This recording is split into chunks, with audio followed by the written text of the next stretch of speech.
Así pues, ante determinadas circunstancias y problemáticas vitales, nadie está a salvo de incurrir en unas conductas que en principio podrían ser incluso insospechadas para sí mismo y o para quienes lo tratan habitualmente. ¿Quién no ha tenido movido por la ira, los celos, la envidia o la rivalidad, la pretensión de infligir un grave perjuicio al otro hasta el punto de enseñarse con él y torturarlo? ¿Quién no ha experimentado acaso el deseo de matar alguna vez? ¿Hasta qué punto nos permitimos tener en este tipo de fantasías? ¿La podemos tolerar o reconocer? Estas preguntas nos llevan a considerar que aquello que encontramos ejemplificado de manera predominante en algunos individuos, en mayor o menor medida, está presente en el resto de los mortales. Nadie nos resulta completamente ajeno por los pensamientos, sentimientos o actos que lo caracterizan. Todo lo que hace cualquier ser humano se nos muestra como consubstancial a las posibilidades del existir. Es por eso que la ausencia de fronteras cortantes o absolutas entre los criminales y los que no lo son conlleva a reconocer que todos somos potenciales ladrones, violadores y homicidas. 2. Análisis del discurso y subjetividad. Los investigadores de las ciencias humanas no podemos soslayar el problema de la violencia y la criminalidad, precisamente porque nos afecta, nos incumbe, nos interroga sobre nuestra propia naturaleza. Una manera de hacerlo es a partir del contacto directo con los propios victimarios, estudiando el discurso que refieren y acercándonos a la forma de ser y de actuar que les caracteriza, lo cual nos permite ahondar, arrojar la luz sobre la conformación psíquica criminal. Pero antes de nada, a la hora de realizar una investigación es necesario desprenderse de juicios a priorísticos. Hemos de tener en cuenta que los comportamientos antisociales suelen generar entre la gente una reacción de atracción por el interés que despierta todo aquello que forma parte de lo prohibido y de rechazo por la necesidad de alejarse de lo que es considerable abominable. Esta ambivalencia también puede darse entre los investigadores, con el temor y consiguiente a ser contaminados. Por eso hay quienes prefieren articular una teoría que los oculte y los separe de los victimarios, creyendo conocerlos, antes de que acercarse a ellos con el ámbito de desvelar la verdad. No se trata, sin embargo, de teorizar en el vacío, sino de ejercitar el pensamiento a partir de la realidad abordada. Los investigadores de la conducta criminal debemos analizar tanto las palabras como las pautas de relación que son desplegadas por los propios victimarios cuando son entrevistados. Conocimiento a través del otro, de su mente, de su cristal. Estudia la subjetividad, la cual integra lo consciente y lo inconsciente, lo descifrado y lo que está por acceder al registro de lo conocible. En consecuencia, el entrevistador no debe presuponer un entendimiento, sino, al contrario, tratar de alcanzarlo a partir del análisis del discurso referido por el victimario en cuestión y que remite a su particular universo de significados. Como parte de mi labor docente e investigadora, me he enfocado al estudio psicológico de la actuación delictiva violenta, llevando a cabo entrevistas en profundidad con internos en diferentes penitenciarias. El método que utilizo en mis encuentros con los sujetos seleccionados es el de las historias de vida, con una orientación psicoanalítica. En la primera entrevista suelo proceder de la siguiente manera. Antes de nada, me presento informándole al recluso acerca de mi nombre, formación académica y motivo de visita. Le digo que estoy realizando una investigación psicológica sobre la conducta criminal a partir de las vivencias y relatos que tiene la oportunidad de expresar a lo largo de sucesivas sesiones. Me parece menester ser franco desde el primer momento, ni siquiera cuando pudiéramos camuflar nuestro motivo de visita con alguna propuesta que tenga todos los indicios de verosimilitud. Por ejemplo, pretendiendo ubicar las entrevistas como si fueran parte de la rutina carcelaria. No es admisible ni conveniente ningún tipo de engaño. No es admisible en tanto que se da un golpe mortal a aquello que debe sostener la actuación del entrevistador, la honestidad, y no es conveniente por dos motivos. Porque se hace difícil, prácticamente imposible, engañar a quien puede ser un maestro en tal arte, y porque constituye una renuncia a la praxis ética que debe guiar al entrevistador. Por otra parte, ha de comunicársele al recluso que dispone de plena libertad para responder desde la aceptación o, por el contrario, desde el rechazo a la propuesta de llevar a cabo las entrevistas. No hay ninguna presión ni obligación al respecto, y aun cuando él decidiera participar en la investigación, en el momento que lo deseara tendrá derecho a abandonarla. La libertad es el requisito primordial para una participación productiva y una interacción que permita el descubrimiento del self. El entrevistador ha de mostrar un respeto escrupuloso por todas las decisiones que pudiera tomar el entrevistado. Es lo que le permitirá estar en condiciones de ganar su confianza. Con respecto a las preguntas que le formule, el patrón que envuelve las entrevistas es también de completa libertad, ya sea para contestar con la extensión que se quiera o ya sea para callar. No se trata de un interrogatorio, sino de un diálogo, así como el entrevistado dispone de sus propios criterios de actuación, sin deberes con el investigador. Por parte de este no hay ninguna obligación hacia el entrevistado, más bien no puede ni debe haberla. En consecuencia, tiene que quedar claro para el entrevistado que su participación en la investigación no le va a suponer ningún tipo de privilegio, como tampoco recibirá castigo alguno en caso de no colaborar. El propósito que guía al investigador es el conocimiento, de tal manera que la única cosa, y no es poca, que le puede brindar al entrevistado es la escucha, su ánimo de entender.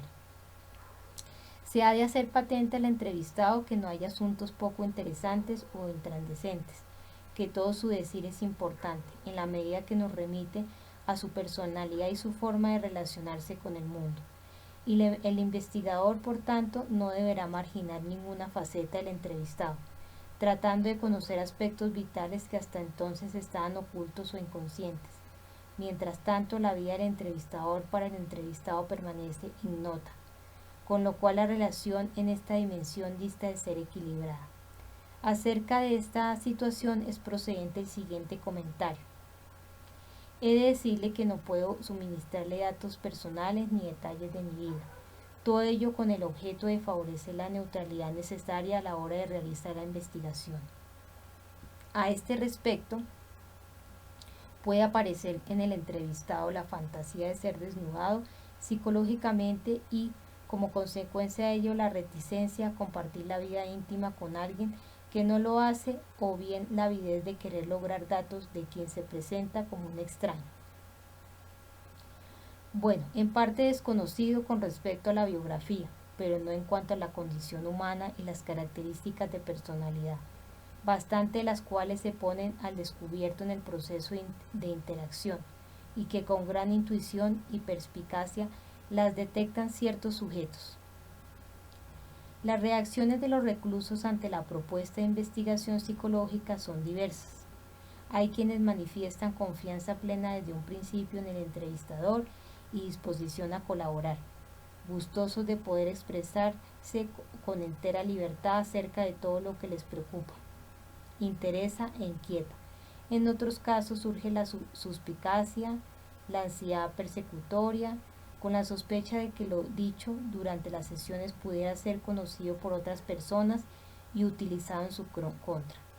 Una reacción hasta cierto punto frecuente es la petición de diversos privilegios y o de pago por las confesiones, ante lo cual el entrevistador ha de presentar su escucha y tiempo como bienes muy preciados, haciéndole ver al entrevistado que se le está ofreciendo un marco de atención impagable donde explorar sus vivencias. El número de sesiones para ahondar en una historia de vida es muy variable, dependiendo tanto de lo que pueda exponer el entrevistado como de su motivación para continuar en el proceso de investigación con el entrevistador. Aun cuando una sola entrevista es muy significativa y valiosa, nos dice bastante de alguien. Es lógico pensar que estamos en condiciones de saber mucho más si contamos con el tiempo necesario para ir consolidando una relación de confianza a partir de la cual el entrevistado pueda desvelarse en su plena autenticidad y desnudez. A medida que se progresa en la relación, y si ésta se basa en la consideración del entrevistador como objeto bueno, se dispone de varias oportunidades para tocar el núcleo psicológico existencial del entrevistado. Si así fuera, el investigador podrá acceder a un tipo de experiencias que sobrepasa la capa epidérmica o superficial.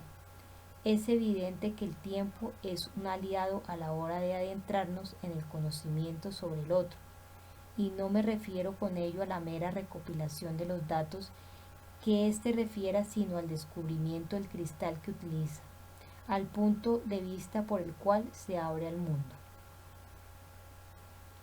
En la experiencia cotidiana de mi investigación psicológica, a lo largo de numerosas entrevistas, suelo abordar con el recluso todo tipo de temas. Hablamos sobre la infancia, la juventud, la etapa adulta, la escolaridad, el trabajo, las relaciones humanas, la sexualidad y la carrera delictiva, tratándose estas y otras cuestiones desde la óptica del propio entrevistado, de tal manera que yo, como investigador, pueda adentrarme todo lo posible en su mente. Así pues, la información como tal se hace reveladora al conectarla con el significado que tiene a los ojos del entrevistado. Es por eso que en una investigación de este tipo han de tomarse en cuenta los pensamientos, los sentimientos y las fantasías que mediatizan todos y cada uno de los hechos. En otras palabras, aparte de lo acontecido, lo externo, hemos de pulsar la subjetividad, el mundo fantasmático, que configura y estructura lo vivido. Así, aplicando la entrevista biográfico psicoanalítica, se puede aprender cómo el propio entrevistado recuerda, tergiversa, camufla e interpreta los hechos, debiendo considerarse que la historia objetiva como tal no existe y que los datos por sí solos no explican mucho. No son algo externo, sino extensión del individuo en cuestión, sin el cual no puede entenderse, no tienen sentido. Del mismo modo que no existe la historia objetiva, siendo todo relato de carácter subjetivo, tampoco existe la historia única. Más bien, lo que ocurre es que en el momento de contar algo desplegamos una determinada parcela del self entre todas las existentes, y ello afecta la visión y valoración del evento referido o evocado. El sujeto es en interacción, dependiendo del momento histórico que vive, de las personas con las que se relaciona, de las áreas de su ser que se activan, etc.